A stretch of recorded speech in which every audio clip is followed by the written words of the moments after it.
صحیح بخاری حدیث نمبر 66۔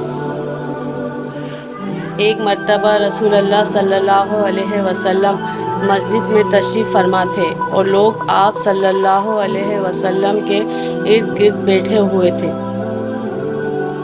کہ 3 آدمی وہاں آئے۔ ان میں سے 2 رسول اللہ صلی اللہ علیہ وسلم کے سامنے پہنچ گئے اور ایک واپس چلا گیا۔ راوی کہتے ہیں کہ پھر وہ دونوں رسول اللہ صلی اللہ علیہ وسلم کے سامنے کھڑے ہو گئے۔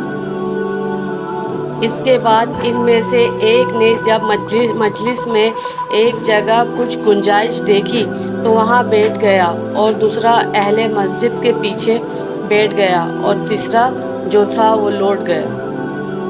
تو جب رسول اللہ صلی اللہ علیہ وسلم اپنی گفتگو سے فارغ ہوئے تو صحابہ رضی اللہ تعالی عنہ سے فرمایا کہ کیا میں تمہیں 3 آدمیوں کے بارے میں نہ بتاؤں؟